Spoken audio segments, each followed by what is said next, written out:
FM. Menebar cahaya sunnah.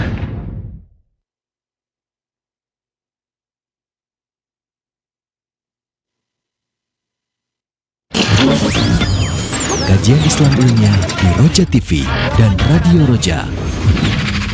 Ketahuilah semua umat manusia, jangankan satu orang, semua umat manusia, kalau mereka bersatu padu untuk memberikan satu kebaikan kepadamu, mereka tidak akan bisa memberikannya kecuali dengan kebaikan yang memang Allah telah takdirkan kamu akan dapatkan.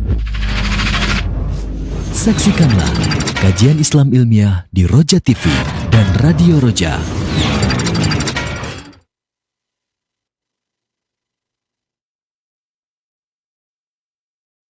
Bismillahirrahmanirrahim. Assalamualaikum warahmatullahi wabarakatuh. Ikhwatal Islam, azanillahu wa iyyakum. Alhamdulillahirabbil alamin, hamdan katsiran thayyiban mubarakan fi kama yuhibbu rabbuna wa yarda. Wassalatu wassalamu ala asrofil mursalin wa ala alihi wa ashabihi ajma'in wa man tabi'ahum bi ihsanin ila yaumil qiyamah. Amma ba'du. Ikhwatul Islam, azanillahu wa iyyakum, para pendengar, pemerhati, dan sahabat Roja semuanya, dimanapun antum berada di pagi hari ini. Tentunya kita bersyukur kepada Allah Subhanahu wa Ta'ala atas keberkahan dan karunia yang telah Allah berikan kita di pagi hari ini, dan kita mohon kepada Allah Subhanahu wa Ta'ala agar Allah memberikan kepada kita keberkahannya dan karunia-Nya menjelang pagi ini hingga malam nanti, insyaallah, Allahumma amin. Dan kita juga bersyukur pada Allah atas kesempatan kembali untuk dapat mentaati Allah di hari ini dan beribadah kepadanya. Ikhwatul Islam, azanillahu wa iyyakum, kembali kami hadirkan di ruang dengar Anda dan layar televisi Anda satu kajian ilmiah dari pembahasan kitab Fawaidul Fawaid, dan insyaallah kajian ini akan dipaparkan kembali secara mendalam bersama guru kita Al-Ustadz Al-Fadil Abdullah Taslim MA Hafizallahu Ta'ala. Tentunya kajian ini kami juga akan memberikan waktu untuk Anda semuanya berinteraksi dengan beliau dalam soal jawab untuk memperdalam materi yang telah beliau sampaikan. Dan pada kesempatan kali ini beliau melanjutkan pembahasan surat tafsir Qaf yang insyaallah kita akan simak bersama. Dan kepada Anda semuanya, ikhwatul Islam, azanillahu wa iyyakum, apabila ada pertanyaan, Anda bisa ajukan secara langsung di layanan telepon 021 823 6543, ataupun Anda dapat kirimkan pertanyaan melalui chat di 021 823 6543. Tanpa kita berpanjang waktu lagi, kita akan simak bersama, dan kepada Ustadz kami persilakan, falyatafadhal maskuran. Barakallahu fikum. Assalamualaikum warahmatullahi wabarakatuh. Innal hamdalillah nahmaduhu wa nasta'inuhu wa nastaghfiruh wa na'udzu billahi min syururi anfusina wa min sayyiati a'malina. May yahdihillahu fala mudilla lah wa may yudlil fala hadiyalah, wa asyhadu an la ilaha illallah wahdahu la syarikalah, wa asyhadu anna Muhammadan abduhu wa rasuluh. Allahumma salli wa sallim wa barik ala nabiyyina Muhammadin wa ala alihi wa ashabihi wa man tabi'ahum bi ihsanin ila yaumiddin, amma ba'du.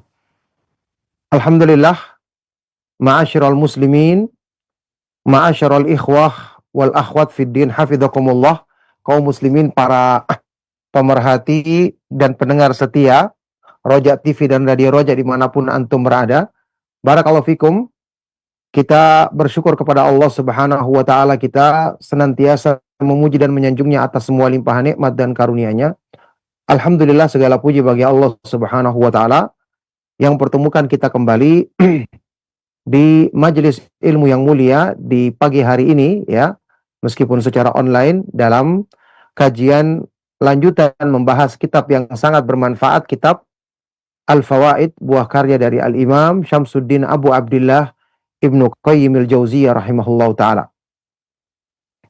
Ya, barakallahu fikum, saat ini kita masih melanjutkan pembahasan di renungan tentang ayat-ayat Al-Quran di surat Qaf, surat yang sangat agung, surat yang pernah disampaikan oleh Rasulullah Shallallahu Alaihi Wasallam, kandungannya yang sangat indah di dalam khutbah Jumat beliau, sehingga ada dari sahabat Nabi Shallallahu Alaihi Wasallam yang menghafal surat ini dengan mendengarkan apa yang disampaikan oleh Nabi Shallallahu Alaihi Wasallam di dalam khutbah Jumat beliau. Barakallahu fikum.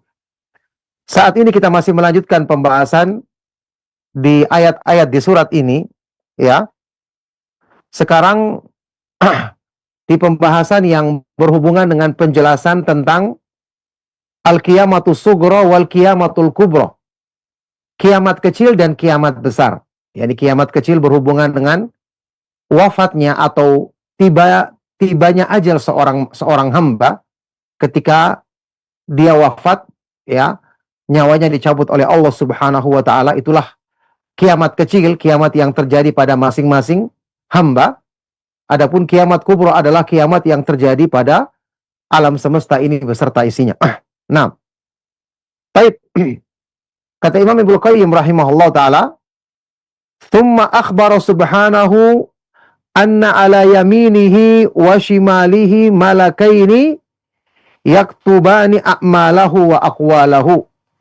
Setelah itu di surat Qaf, ya, dimulai dari ayat ke-17 dan seterusnya, Allah Subhanahu wa taala mengabarkan bahwa seorang hamba itu akan ada malaikat, selalu ada malaikat di sebelah kanan maupun kirinya yang menulis, yang mencatat semua amal-amal perbuatan dan ucapan yang diucapkan oleh hamba tersebut.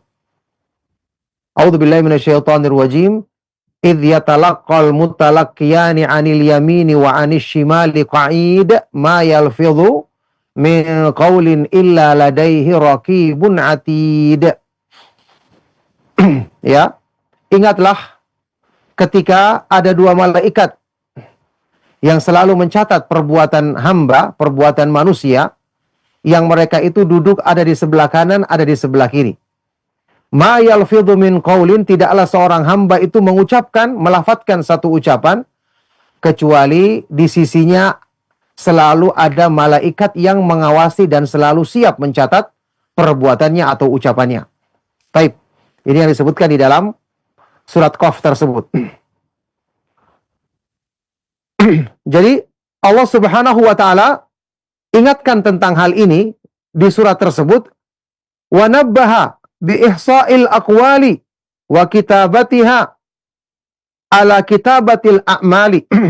Dan di sini Allah ingatkan di ayat ini bahwa ucapan manusia itu benar-benar ihsa, dihitung, dicatat dan dituliskan, ya, untuk mengingatkan bahwa apalagi amal-amal perbuatan mereka.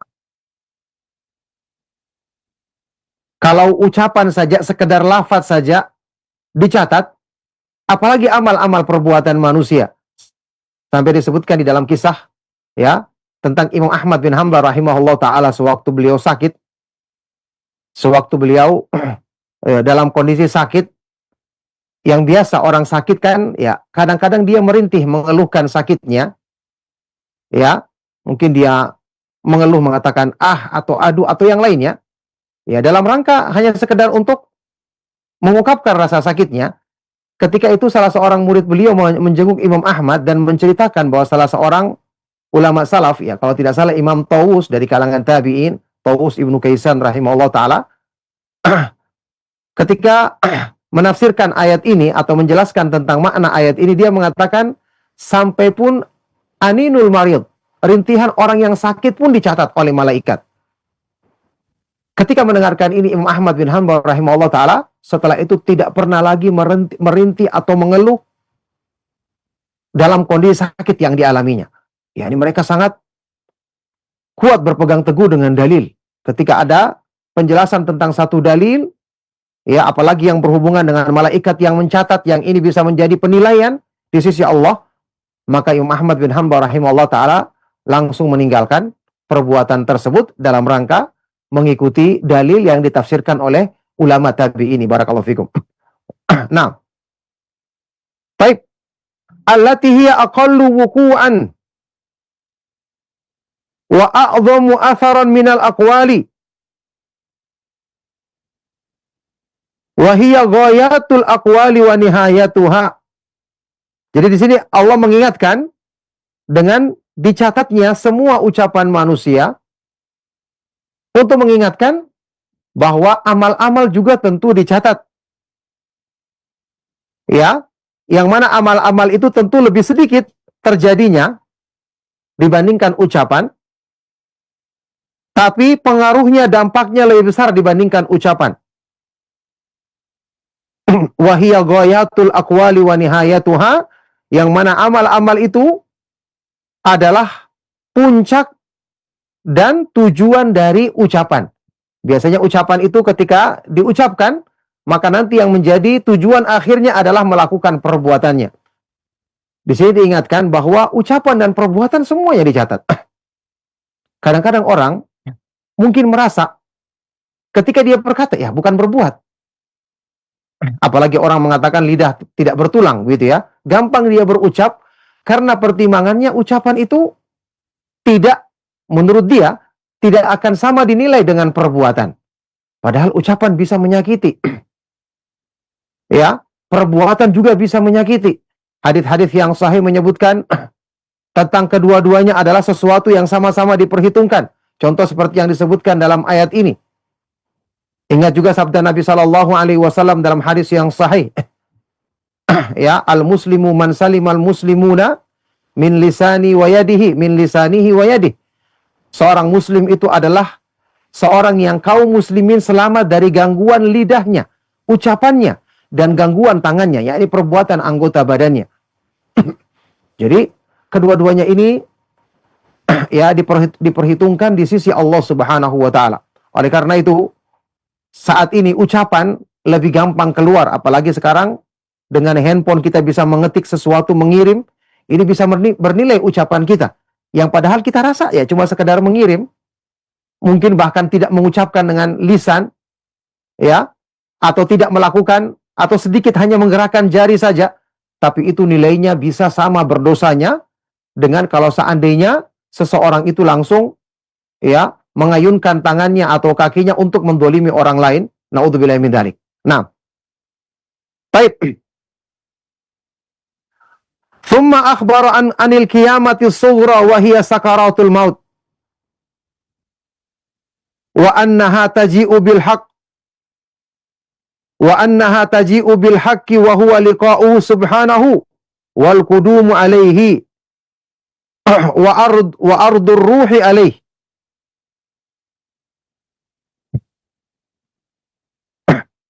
Baik. Wa thawabu wal iqabu alladhi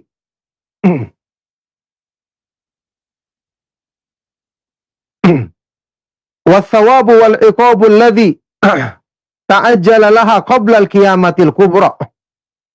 Ya.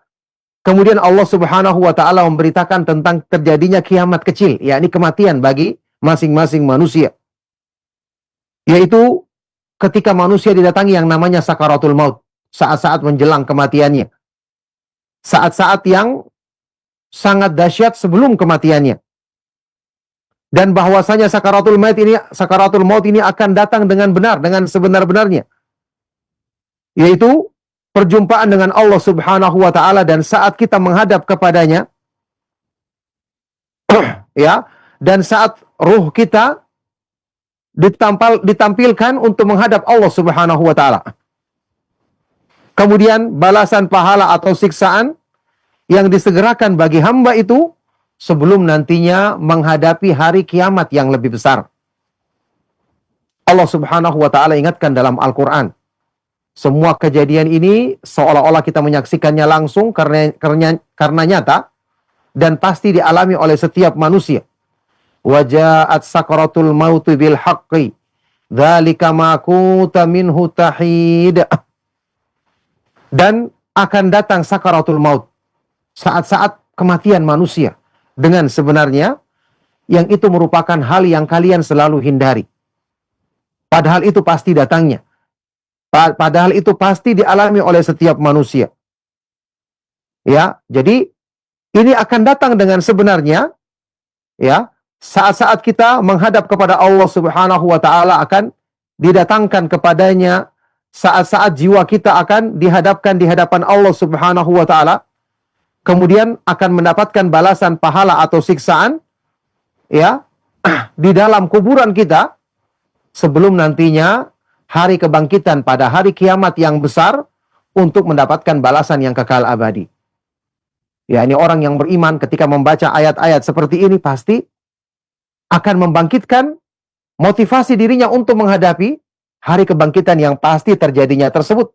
Karena peringatan dalam ayat-ayat ini tentu ditujukan untuk orang-orang yang beriman yang bisa mengambil pelajaran darinya. Nah, itulah keadaan yang disebut dengan al-qiyamatus sughra, kiamat yang kecil.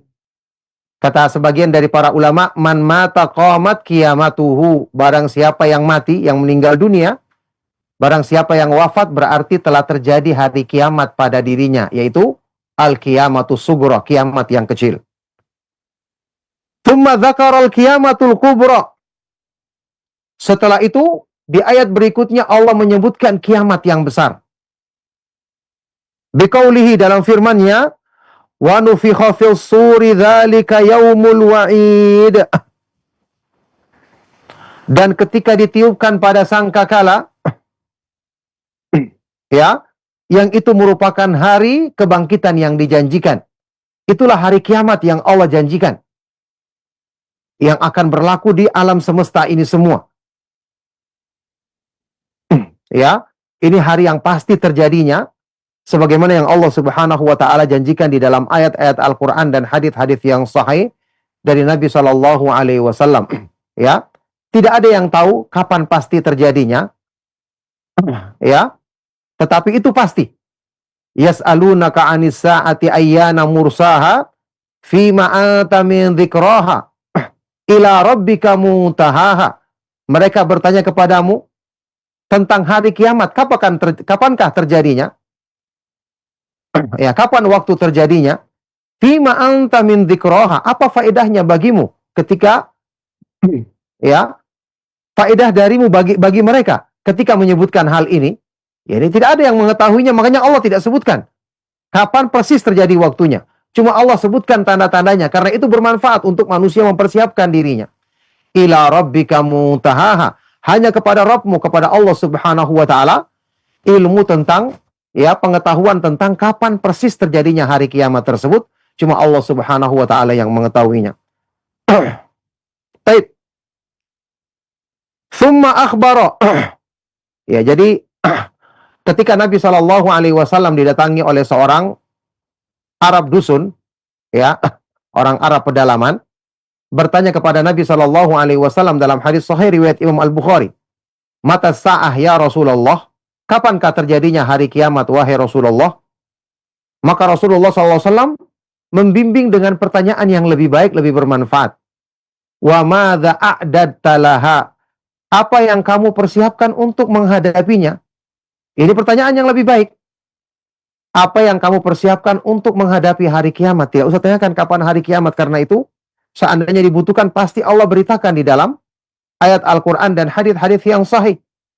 Tapi yang lebih bermanfaat adalah apa yang kamu persiapkan untuk menghadapinya, karena dia pasti terjadinya. Nah, baik. Tsumma akhbara an ahwalil khalqi fi hadzal yaumi wa anna kulla ahadin ya'ti Allah subhanahu dzalikal yauma wa ma'ahu sa'iqun yasuquh wa syahidun yashhadu alaihi wa hadza ghairu syahadati rasulihi wal mu'minin.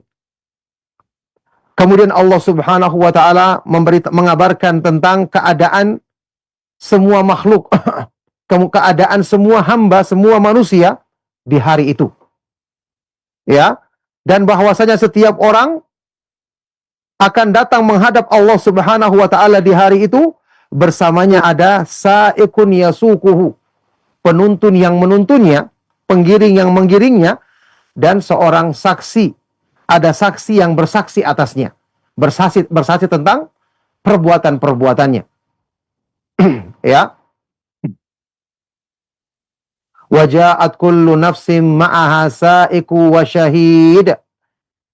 Dan setiap jiwa, setiap orang akan datang pada hari itu, bersamanya ada sa'iq, ada penuntun, ada penggiringnya, wasyahid, dan ada saksi yang akan bersaksi di hadapan Allah Subhanahu wa taala tentang perbuatan hamba ini.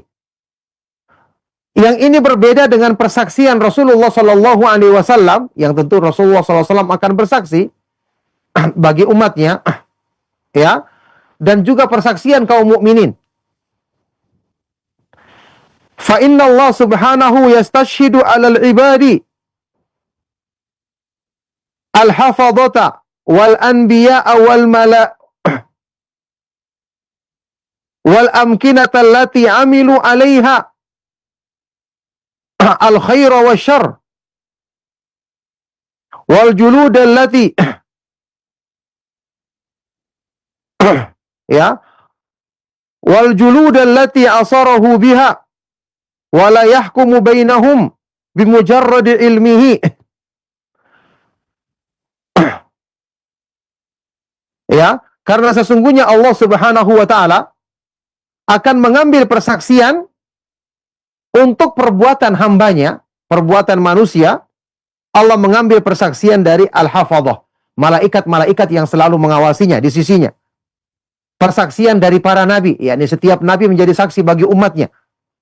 Kemudian tempat yang di situ, di atas tempat inilah seorang hamba itu melakukan kebaikan atau keburukan. Ya. Juga al-julud, kulitnya sendiri. Allati asawhu biha. Yang kulitnya ini digunakan oleh hamba tersebut untuk bermaksiat kepada Allah Subhanahu wa taala. yakni semua tempat-tempat yang kita pernah lakukan perbuatan baik atau buruk akan menjadi saksi pada hari kiamat. Ya, itu diantara para ulama ada yang menafsirkan firman Allah Subhanahu wa taala, yauma idzin tuhadditsu akhbaraha.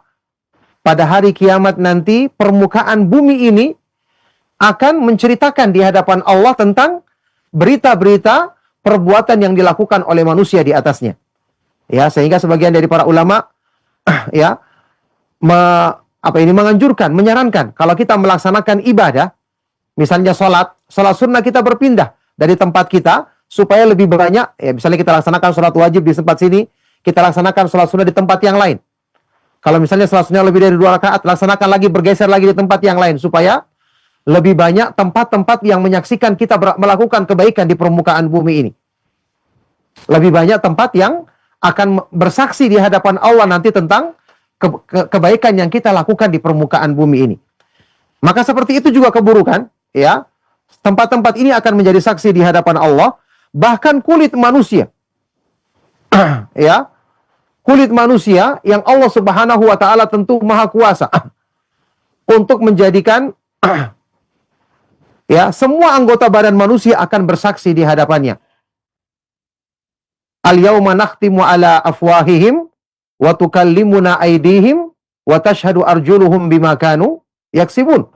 Pada hari ini, pada hari kiamat ini, kami akan tutup mulut-mulut mereka dan akan menjadi saksi berbicara kepada kami. Tangan mereka, kemudian kaki mereka menjadi saksi atas apa yang mereka lakukan di muka bumi.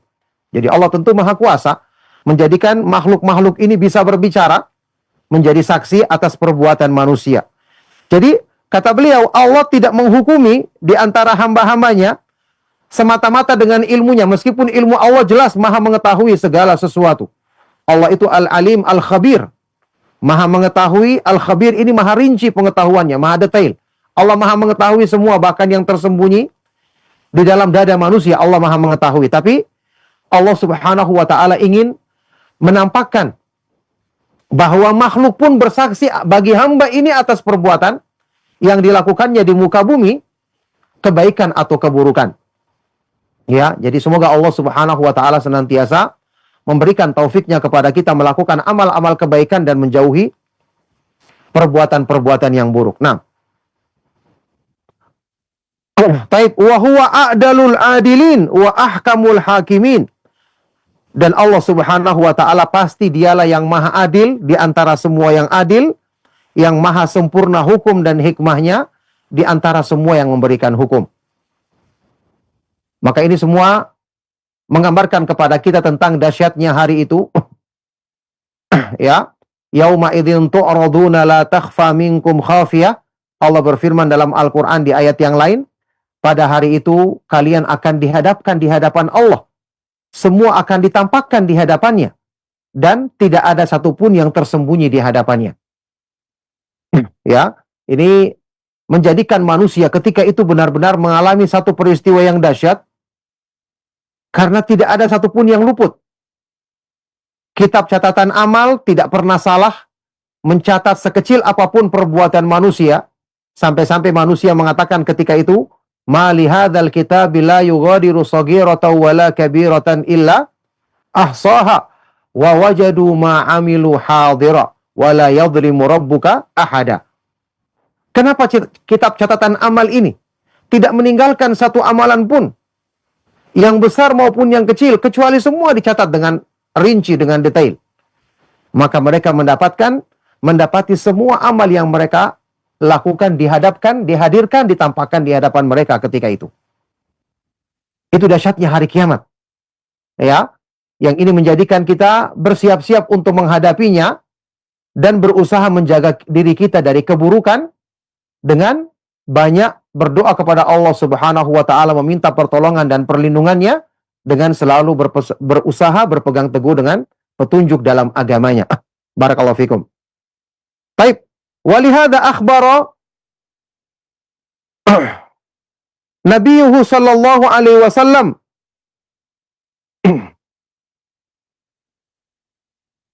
annahu yahkumu bainan nasi bima sami'ahu min iqrarihim. Ya, wa syahadatil bayyinati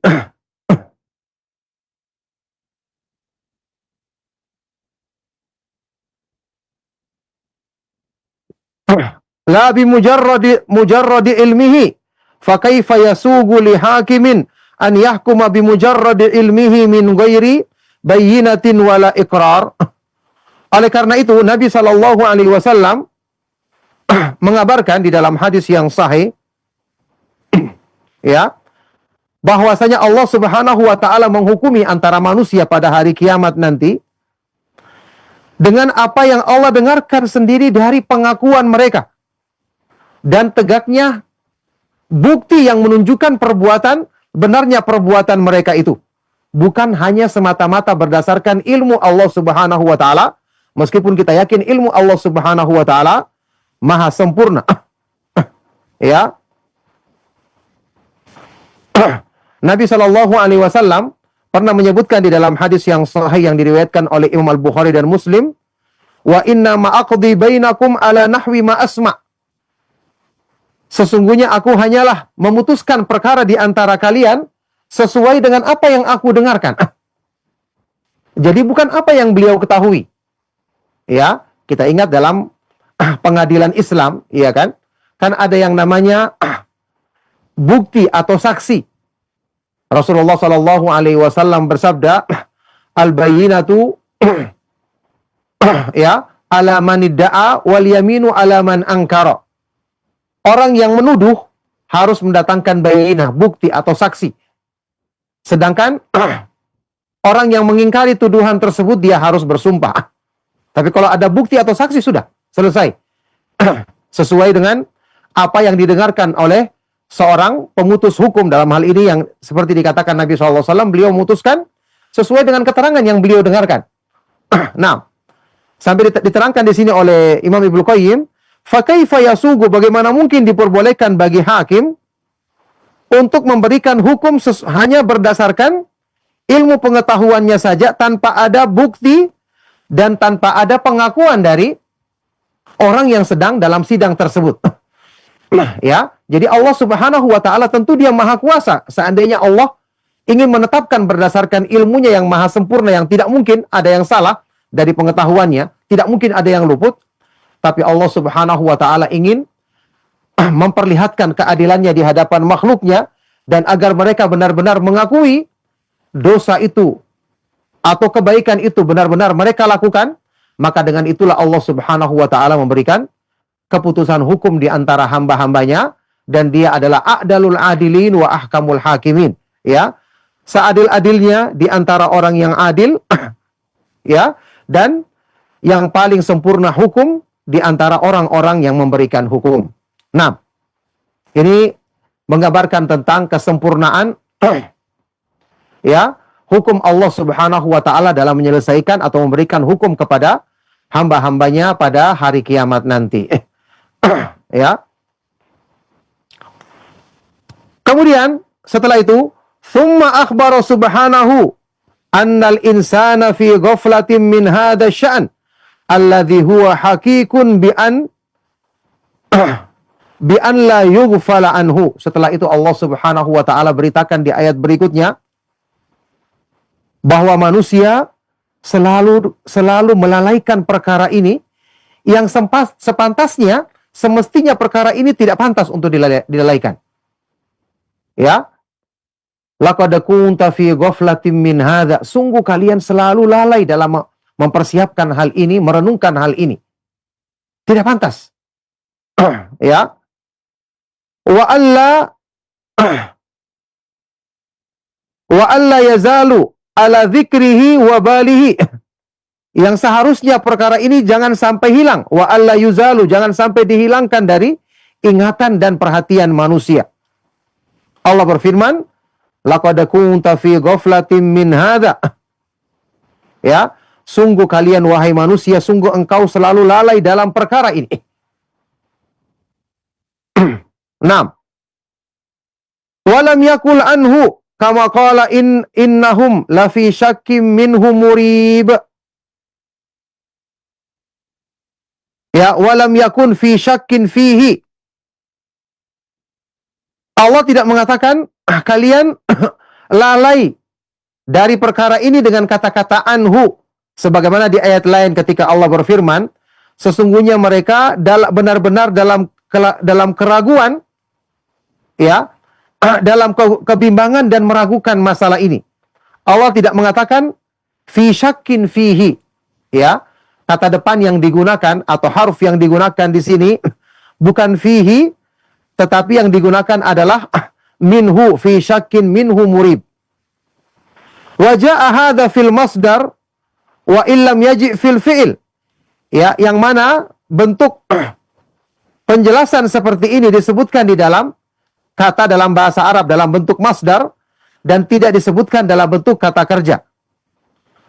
Fala yuqalu ya ghafiltu minhu wala syakaktu minhu ka'anna ghaflatahu wa syakkahu ibtida'un minhu fahuwa mabda'u ghaflatihi wa syakkih. Wa hadha ablagu min an yuqal fi ghaflatin anhu wa syakkin fihi fa innahu ja'ala ma yanbaghi an yakuna mabda'at tadhkirati wal yakini wa man sya'uhuma mabda'un lil ghaflati wasyak.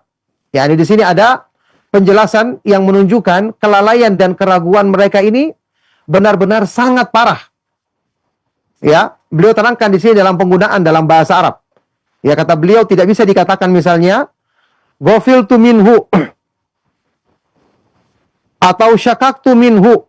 Dalam bahasa Arab tidak diperbolehkan. Aku lalai dari perkara ini atau ragu tentang hal ini. Ini tidak boleh digunakan dalam kata kerja, tapi boleh digunakan dalam masdar. Ya, ya dalam bentuk masdar seperti yang disebutkan di dua ayat tadi. Karena ini seolah-olah kelalaian dan keraguannya adalah bermula darinya. Jadi dia itu yang merupakan permulaan kelalaian dan keraguannya. Sementara ini lebih ablak, lebih tinggi daripada dikatakan fi ghaflatin anhu wa syakkin fihi. Dia berada dalam kelalaian tentang hal itu atau keraguan dalam hal itu. Ya, karena dia menjadikan sesuatu yang sepantasnya ya, merupakan permulaan dari ingat dan keyakinannya, tumbuhnya rasa ingat dan keyakinan itu sebagai permulaan dari kelalaian dan keyakinannya. Nah, intinya seorang hamba kan tidak sepantasnya untuk lalai kepada akhirat, ragu terhadap datangnya hari kiamat. Ya, karena apa? Karena perkara ini selalu diingatnya. Dari ayat-ayat Al-Quran mengingatkan kepadanya, ketika dia orang yang beriman, pasti dia akan membaca Al-Quran, pasti dia akan sholat. Selalu membaca ayat-ayat yang mengingatkan tentang hari kebangkitan. Belum lagi secara pertimbangan akal. Ya, ayat-ayat di sekitarnya orang yang meninggal dunia, ada yang sudah tua, ada yang masih muda, ada yang masih kecil. Orang yang dari muda, dari kecil, muda menjadi tua, termasuk dirinya sendiri. Tanda-tanda di alam semesta terlalu banyak yang mengingatkan akan adanya hari kebangkitan. Ya, akan berlalunya usia makhluk dan terus bertambahnya usia tersebut yang cukup menjadi peringatan bagi orang-orang yang berakal. Maka tidak pantas ketika dia melalaikan hal ini atau ragu tentang terjadinya hari kiamat ini. Ya, oleh karena itu ini merupakan peringatan yang sangat tinggi dalam ayat-ayat Al-Quran ketika mengingatkan manusia tidak pantas untuk melalaikan terjadinya hari kiamat dan tidak pantas untuk ragu tentangnya. Thumma akhbara anna ghita al-ghaflati wadh-dhuhuli yukshafu anhu dhalikal yaum kama yukshafu ghita'un naumi anil qalbi fayastayqid. Kemudian Allah beritakan ya bahwa penutup kelalaian dan kelupaan tersebut kemudian dibuka pada hari itu. Sebagaimana dibuka penutup tidur dari hati manusia, kemudian dia terbangun ketika dia sudah waktunya bangun. Fakashafna anka ghita'aka fabasaruka al-yawma hadid. Kamu melalaikan hal ini, maka kami pun membukanya pada hari kiamat nanti. Penutup itu, maka pandanganmu ketika itu menjadi pandangan yang sangat tajam. Ya, ini karena sadar dan takut. Selama ini dia melalaikan sesuatu yang sudah diyakininya. Selama ini dia melupakan sesuatu yang padahal selalu diingatnya. Na'udzubillahi min dzalik. Ya. Jadi sebagaimana orang yang bangun dari tidurnya disingkap yang tidur yang menutupi hatinya sehingga dia pun sadar dan terbangun. Wa anil aini fayaftatihu fataftatihu. Ya. Yang kemudian juga disingkap penutup itu dari matanya, fatuftahu, kemudian matanya pun terbuka. Fanisbatu kashfi hadzal ghita'i anil abdi indal muayanati kanisbati kashfi ghita'in naumi anhu indal intibahi.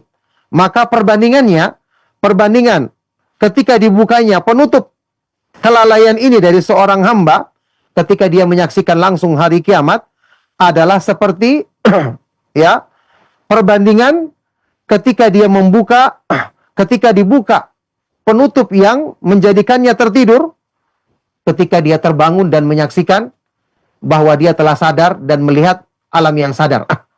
Ya, ketika dia terbangun dari tidurnya. Seperti itu keadaannya. Ya, jelas ketika orang tidur, kadang-kadang dia merasa agak sedikit ya kaget ketika melihat suasana di sekitarnya berbeda misalnya.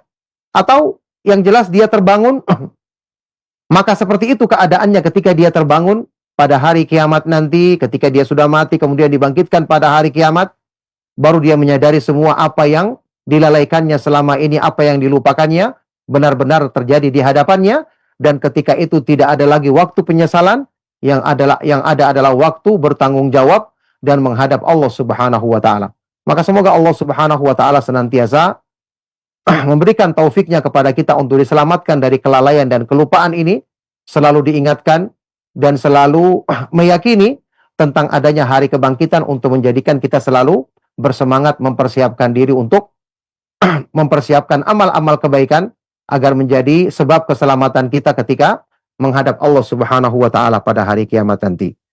Barakallahu fikum, ya.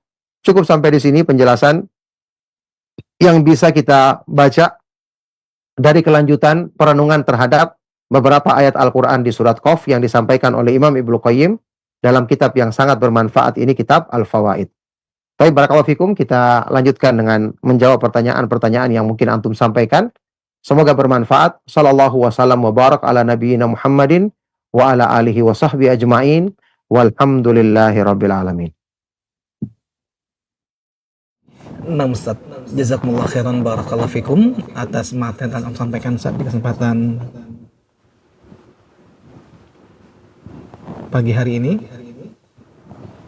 Kita akan membuka sesi interaktif soal jawab, dan bagi Anda semuanya ikhwatal Islam azanillahu wa iyyakum yang ingin bertanya, kami berikan kesempatan di line telepon 0218236543 untuk Anda yang bertanya secara langsung, ataupun Anda bisa kirimkan pertanyaan Anda melalui chat WA di 0218236543. Kita akan angkat satu pertanyaan dari penanya kita di pesan singkat Ustaz.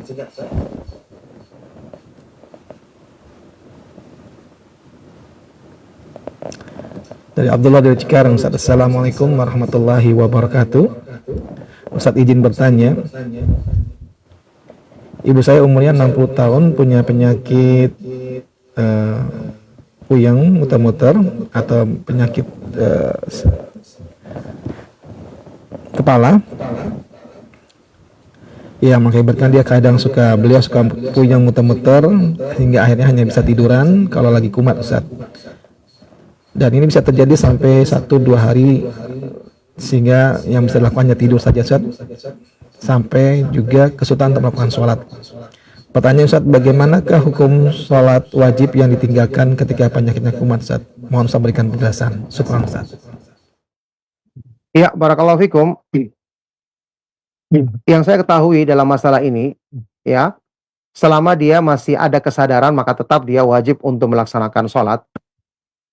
Ya, maka tetap dia wajib untuk melaksanakan sholat. Maka dilihat kondisinya, ketika dalam dia kondisi ya kondisi sedang baik, ya, maka segera dia melaksanakan sholat. Bahkan dia bisa menjamak misalnya antara sholat zuhur dan asar, tentu sesuai dengan kondisinya. Kalau dia tidak bisa berdiri, ya maka duduk, kalau tidak bisa maka berbaring.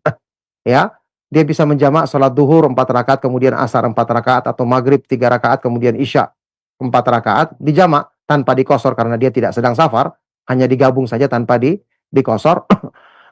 Kalau kemudian terjadi dia dalam puncak kepuyengan atau kepusingannya tadi, sampai hilang kesadarannya atau tidak bisa berbuat sama sekali karena sakit yang sangat, hanya bisa tidur, maka ya nanti sholatnya diqadha ketika dia telah terbangun dari kepuyengannya tadi, ya, kepusingannya tadi. Sesuai dengan sabda Nabi SAW, "Fal yusalliha hina dzakaraha." Maka hendaknya dia melaksanakan sholat tersebut ketika dia ingat perkara tersebut. Yani ketika sudah hilang hal-hal yang mengganggu pikirannya, dia laksanakan sholat itu kembali. Ya, jadi ketika dia sedang dalam kondisi pusing yang sangat tidak bisa mungkin untuk melakukan sholat karena dia harus tertidur atau hilang ingatannya, ya, maka ketika dia sadar kembali, maka dia laksanakan sholat yang ditinggalkannya tersebut. Nah, itu yang saya ketahui tentang cara untuk masalah sholat yang ditinggalkannya tersebut. Barakallahu fikum. Nah, Ustaz, jazakumullah khairan barakallahu fikum atas jawaban yang telah diberikan Ustaz, dan kita akan angkat pertanyaan telepon di 0218236543. Kami persilakan kepada Anda yang telah terhubung. Ya, silakan. Baik, terputus. Kita tunggu kembali kepada Anda ikhwatal Islam azani Allahu wa iyyakum. Bagi Anda yang ingin bertanya, Anda bisa hubungi kami di 0218236543, ataupun Anda kirimkan pertanyaan melalui chat di 0218236543. Baik, kita angkat kembali. Silakan bagi Anda yang telah terhubung. Ya, silakan. Silakan. Assalamualaikum warahmatullahi wabarakatuh. Waalaikumsalam warahmatullahi wabarakatuh. Dengan siapa Bapak dan berada di mana? Ana dengan di Bogor, Ustaz. Ya, silakan. Mau bertanya Ustaz, jika nanti di alam barzah Ustaz, seorang hamba itu dia misalkan dia dikenakan azab kubur, naudzubillah min dzalik. Apakah azab kubur tersebut dapat mengurangi siksa nanti pada saat di yaumul hisab, Ustaz? Nah, itu saja Ustaz. Jazakallahu khairan. Baik, terima kasih banyak Bapak, dan kepada Ustaz kami persilakan untuk menjawab. Silakan Ustaz. ya, barakallahu fiik. Pertanyaan sangat baik dari Bapak yang ada di Bogor. Ya, juga pertanyaan yang sebelumnya tadi yang lewat pesan di WA ya. Semoga Allah Subhanahu wa taala senantiasa memudahkan taufik kebaikan bagi mereka berdua dan untuk kita semua. Ya, apakah siksaan atau azab yang terjadi pada diri seorang hamba di alam barzakh itu bisa menjadi sebab yang meringankan azabnya pada hari kiamat, pada hari perhitungan nanti? Ya, ini berlaku keumuman hadis Nabi Shallallahu alaihi wasallam, ma min musibatin tusibul muslima illa kaffarallahu biha anhu hatta syaukatin yushakuha. Ya, tidak ada satu musibah pun yang menimpa seorang muslim kecuali Allah jadikan sebagai sebab menggugurkan dosa-dosanya sampai pun duri yang menusuknya. Apakah ini hanya berlaku musibah di dunia atau termasuk musibah di kuburan, di alam kubur, di alam barzakh, sehingga menjadi sebab digugurkan dosa ini tidak mendapatkan adab lagi pada hari kiamat? Ini pertanyaan ya pernah muncul dalam pikiran ana, dan ana coba menanyakan kepada seorang syekh yang saya temui waktu itu di Madinah.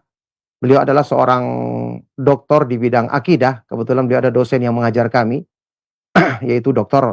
Shibl rahimahullah ta'ala, sudah meninggal dunia orangnya.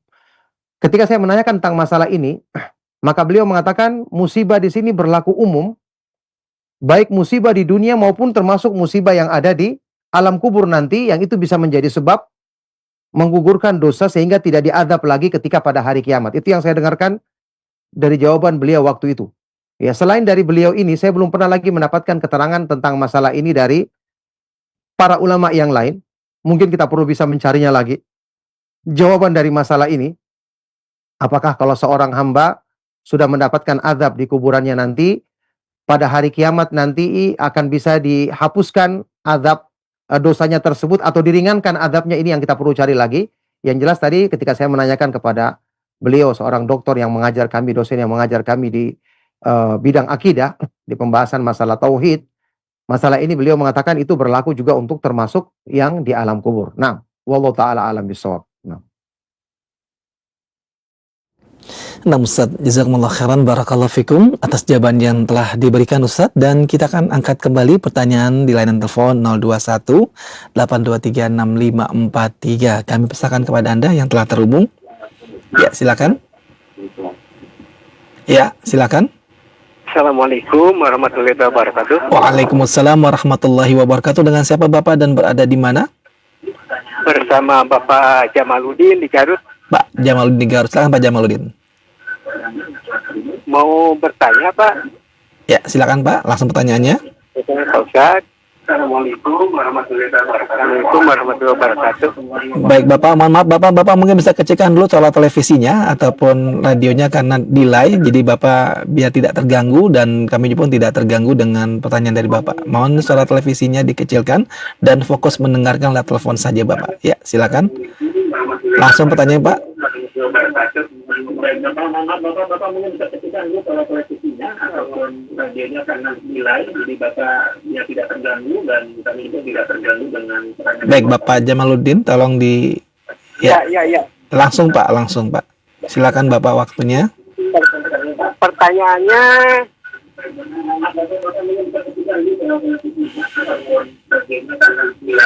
baik Bapak, kalau begitu kami akan tunda dulu pertanyaan Bapak dan kami akan alihkan kepada pertanyaan lain Bapak ya. Terima kasih banyak atas pertanyaannya. Kami informasikan kepada Anda semuanya, ikhwatal Islam azanillahu wa iyyakum.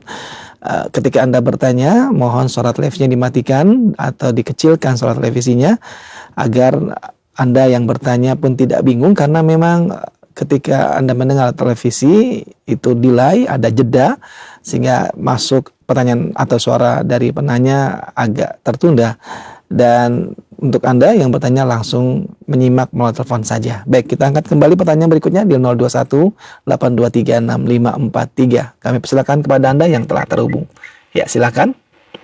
Assalamualaikum. Waalaikumsalam warahmatullahi wabarakatuh. Dengan siapa Bapak dan berada di mana? Dengan hamba Allah di Sulawesi Barat. Di mana Bapak? Mohon maaf. Sulawesi Barat. Baik, Sulawesi Barat Pak ya? Iya. Ya, silakan Pak. Saya mau nanya sama Pak Ustaz. Apakah sama dibaca dalam hati kalau berzikir dan dibaca dengan lisan? Baik. Itu saja Pak, cukup Pak? Saya. Ya. Baik, terima kasih banyak Bapak atas pertanyaannya. Ya, baik, kepada kami pesan untuk menjawab. Silakan Ustaz. Barakallahu fiik, pertanyaan sangat baik dari Bapak yang ada di Sulawesi Barat tadi, Sulawesi Barat ya. Semoga Allah Subhanahu wa taala senantiasa memudahkan taufik dan rahmatnya bagi beliau serta untuk kita semua. Iya, yang namanya zikir, Pak. Zikir, membaca Al-Qur'an, berdoa itu dilafadzkan dengan lisan, di mulut. Diucapkan dengan lisan. Para sahabat itu mengetahui bacaan Nabi Shallallahu alaihi wasallam ketika sholat dari gerakan janggut beliau. Karena beliau melafadzkan dengan lisannya. Adapun hati itu merenungkan isinya. Jadi bukan kita berzikir dengan hati, yakni menjadikan hati kita berzikir subhanallah, subhanallah, tidak. Lisan yang mengucapkan, zikir itu merenungkan maknanya. Jadi waktu kita mengucapkan subhanallah misalnya, maha suci Allah, zikir itu merenungkan maknanya. Allah itu maha suci dari semua sifat-sifat kekurangan, celaan. Allah itu semua sifat-sifatnya maha tinggi, maha mulia, maha sempurna, tidak ada kekurangan padanya. Waktu kita mengucapkan la ilaha illallah, ya, tidak ada Tuhan yang berhak disembah dengan benar selain Allah. Kita renungkan Allah Subhanahu wa taala karena dialah pencipta satu-satunya, pemberi rezeki satu-satunya, pelindung satu-satunya, pengatur alam semesta satu-satunya, maka cuma dia yang pantas disembah, hanya dia yang pantas untuk kita ibadahi. Kita laksanakan sholat kepadanya, kita bernadar, kita ya hanya mencintainya, berharap kepadanya, takut kepadanya, semua ibadah lahir dan batin. Jadi berzikir itu dengan lisan, tapi hati kita merenungkan isinya, merenungkan maknanya. Makanya kata para ulama, kalau orang yang membaca Al-Quran, berzikir, tidak dilafadzkan dengan lisannya, hanya diam saja, mulutnya tidak bergerak, itu bisa membatalkan dalam sholatnya. Karena sholatnya tidak terlaksana dengan benar. Ya, zikir tidak melibatkan lisannya, hanya dia berzikir dalam hatinya, ini malah tidak sah sholatnya orang yang seperti ini. Jadi zikir itu, sebagaimana bacaan Al-Quran, berdoa itu harus terlafadzkan dengan lisan kita, adapun hati kita merenungkan isi dan kandungan zikir yang kita baca. Nah, barakallahu fiik. Nah Ustaz, jazakumullah khairan, barakallahu fikum atas jawaban yang telah diberikan Ustaz. Dan kita akan angkat pertanyaan kembali melalui pesan singkat Ustaz. Dari penanya kita di Gunung Putih Ustaz. Ustaz, mohon dijelaskan, apakah catatan amalan yang buruk bisa dihapuskan Ustaz? Bagaimana dengan riwayat bahwa seorang manusia pasti punya pendamping dari golongan malaikat dan golongan jin, yaitu jin qarin? Mohon memberikan penjelasannya, barakallahu fikum, jazakumullah khairan. Silakan Ustaz. Iya, barakallahu fikum. Amal keburukan bisa dihapuskan, jelas bisa kalau manusia bertobat. Ya. Kalau manusia melakukan amal-amal kebaikan yang disebutkan dalam Al-Qur'an, innal hasanati yudhibna sayyi'at. Sesungguhnya perbuatan-perbuatan baik itu bisa menggugurkan dosa-dosa atau keburukan-keburukan. Juga ada hadis yang sahih dari Nabi sallallahu alaihi wasallam, wa atbi'is sayyi'atal hasanata tamhuha. Susullah perbuatan buruk dengan perbuatan yang baik, supaya yang baik itu bisa menghapuskan yang buruk. Ini orang yang bertobat, orang yang melakukan amal-amal kebaikan yang bisa menggugurkan dosa-dosa, ini kan bisa menghapuskan. Seperti kata Nabi SAW, as-salawatul khamsu wal jum'atu ilal jum'ati wa ramadhanu ila ramadhan mukaffiratun lima bainahunna majtunibatil kabair. Salat 5 waktu, Jumat ke Jumat berikutnya, bulan Ramadan ke Ramadan berikutnya, itu bisa menghapuskan dosa-dosa kecil yang ada di antaranya selama dijauhi dosa-dosa besar. Jadi ini bisa menghapuskan keburukan-keburukan tersebut. Ya. Kemudian yang berhubungan dengan apa yang diberitakan dalam riwayat yang sahih tentang malaikat selalu mendampingi manusia mencatat amalnya, kan sudah disebutkan tadi ayatnya, ada dicatat amalnya. Tetapi bukan berarti dicatat itu akan terus ada, ya. Kalau dia melakukan perbuatan baik pun, kemudian dia ternyata berubah niatnya, dia menceritakan ke orang lain dengan tujuan dipujikan, bisa terhapus kebaikannya. Ya, kalau Allah menghendaki terhapus, dia terhapus. Sama dengan perbuatan buruk tadi. Dicatat keburukannya, kalau dia bertobat, dengan sungguh-sungguh dia kembali kepada Allah, maka jelas dihapuskan keburukan-keburukannya dan bahkan bisa digantikan dengan kebaikan-kebaikan. Ya, kemudian tentang masalah qarin yang menyertai manusia juga tidak ada masalah. Memang ada, Allah jadikan dari kalangan jin yang selalu menyertai manusia, ya. Yang ini merupakan Allah Subhanahu wa taala yang tentu maha sempurna hikmahnya dalam masalah ini. Setiap manusia dijadikan qarin, kecuali yang disebutkan dalam hadis yang sahih, qarin yang Allah jadikan untuk Nabi Muhammad sallallahu alaihi wasallam, Allah jadikan dia masuk Islam atau jadikan dia tunduk, sehingga tidak mengajak kepada Nabi sallallahu alaihi wasallam kecuali hanya kebaikan-kebaikan saja. Nah, barakallahu fiik. Nah, Ustaz Taufik Barakallah, jazakumullah khairan atas jawaban yang telah antum sampaikan Ustaz. Dan kita akan angkat satu pertanyaan terakhir melalui telepon di line 0218236543. Baik, kami persilakan kepada Anda yang telah terhubung. Ya, silakan. Baik, terputus. Kami tunggu kembali kepada Anda satu kesempatan terakhir di kesempatan pagi hari ini untuk Anda yang ingin bertanya di 0218236543. Ya, silakan. Silakan. Ya, dengan siapa? Assalamualaikum. Waalaikumsalam warahmatullahi wabarakatuh. Dengan siapa ini, Bapak atau Ibu? Mohon maaf, tolong dikeraskan suaranya karena agak kecil kami menyimaknya. Ya, silakan. Dengan Bapak siapa dan berada di mana? Ibu di Halut. Oh, Ibu. Ya, silakan Ibu. Dengan Ibu siapa? Dengan Ibu siapa ini, Ibu? Hamba Allah. Oh, baik. Silakan Ibu. Pertanyaannya apa, Ibu? Langsung saja. Pertanyaan, anak kan punya hutang sama kedua mertua saya. Anak, karena belum sempat bayar, mereka terus meninggal. Apa? Pertanyaannya, apakah anak bayar hutang anak itu kepada anak sedekahkan kepada anak-anak anak. Bolehkah begitu, Ustaz? Baik, terima kasih Ibu. Pertanyaan Ibu, cukup Ibu ya. Assalamualaikum. Waalaikumsalam warahmatullahi wabarakatuh. Baik, Ustaz, kami bersama kelas memberikan jawaban. Silakan Ustaz. Iya, barakallahu fiik. Pertanyaan yang sangat baik dari Ibu yang bertanya tadi. Yang inti dari pertanyaan yang saya bisa dengar tadi adalah dia punya utang kepada siapa tadi? Pihak yang dia berutang padanya, saya kurang dengar tadi, kurang jelas. Baik, apakah beliau orang punya tua hutang dengan mertuanya, Ustaz, dua orang mertuanya. Oh, dengan mertuanya. Iya, dengan mertuanya. Baik. Tapi belum sempat dibayar, mereka sudah wafat ya. Semoga Allah Subhanahu wa taala merahmatinya dan mengampuni dosa-dosanya. Amin. Iya, pertama tadi kalau yang berhubungan dengan utang, makanya kalau sudah jatuh tempo atau kita sudah punya kemampuan, harusnya segera dibayar supaya jangan ditunda-tunda, karena seperti itu tidak ada yang mengetahui ajal. Kalau kejadiannya sudah terjadi, maka hutang tersebut dibayar ke ahli warisnya. Dalam hal ini anak-anak dari mertua tersebut. Misalnya itu mertua laki-laki, ya mungkin masih ada istrinya yang masih hidup, diberikan kepada istrinya untuk dibagi kepada ahli warisnya. Yang jelas itu dibagikan kepada ahli waris yang bersangkutan, karena mereka lah yang punya hak.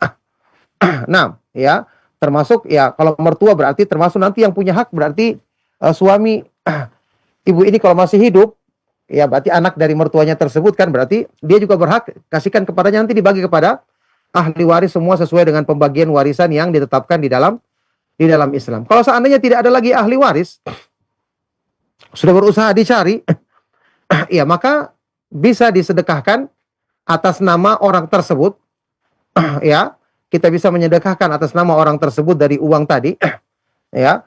Yang jelas ini sesuatu perbuatan yang menjadikan kita harusnya ingat bahwa utang ini harus segera kita bayar dan kita lunasi. Ya, kalau memang kita sempat menundanya, kita mohon ampun kepada Allah Subhanahu wa taala ini, karena ini merupakan perbuatan dosa. Tapi kalau memang ternyata belum jatuh tempo, kemudian dia meninggal dunia, dia wafat, ya kita selesaikan dengan cara seperti tadi. Kalau misalnya kita bisa menemukan untuk ahli warisnya, kita berikan kepada ahli warisnya supaya mereka membaginya sesuai dengan yang ditetapkan dalam Islam. Kalaupun tidak menemukan sama sekali, maka kita gunakan untuk bersedekah atas nama orang tersebut. Itu yang saya ketahui, wallahu taala alam bisawab. Dan ini merupakan pertanyaan yang terakhir dari perjumpaan kita di kesempatan pagi hari ini. Semoga bermanfaat. Mohon maaf atas segala yang salah dan kurang. Kita akhiri, sallallahu wasallam wa barak ala nabiyyina Muhammadin wa ala alihi wa sahbihi wa man tabi'ahum bi ihsanin ila yaumiddin. Walhamdulillahi rabbil alamin. Subhanakallahumma bihamdika asyhadu an la ilaha illa anta astaghfiruka wa atubu ilaik.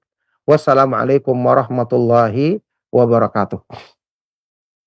Waalaikumsalam warahmatullahi wabarakatuh. Kami ucapkan terima kasih banyak kepada guru kita Al-Ustadz Al-Fadil Abdullah Taslim MA Hafizallahu Ta'ala atas waktu yang beliau berikan untuk kita dalam menyampaikan kajian yang penuh dengan faedah ini. Semoga Allah Subhanahu wa Ta'ala menjaga beliau, meluaskan keilmuan beliau sehingga semakin banyak faedah ilmu yang dapat kita ambil dari setiap perjumpaan bersama beliau, insyaallah, Allahumma amin. Dan juga kami ucapkan terima kasih banyak untuk rekan-rekan kami Kru Roja Celengsi dan Kru Roja Kendari atas kerjasamanya bisa menghadirkan kajian ini di tengah-tengah kalangan kaum muslimin sehingga banyak kaum muslimin yang insya Allah bisa mengambil faedah dari kajian ini. Tentunya kita berharap pada Allah Subhanahu wa Ta'ala, semoga Allah mudahkan untuk kajian berikutnya agar diberikan kemudahan menyimak kajian ini dengan baik. Dan ikhwata Islam azani Allah wa iyyakum, untuk Anda semua yang telah bersama kami dari awal hingga akhir, kami ucapkan terima kasih banyak atas kebersamaan Anda. Jazakumullah khairan, barakallahu fikum.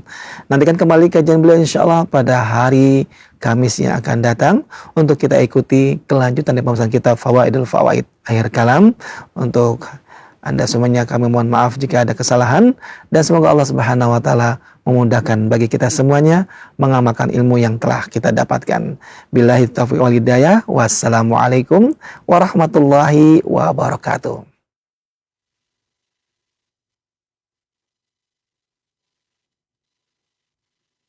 Simak Radio Roja Bogor 100.1 FM, Radio Roja Majalengka 93.1 FM, Radio Roja Palu 101,8 FM, dan Radio Roja Bandung 104.3 FM. Menebar cahaya sunnah.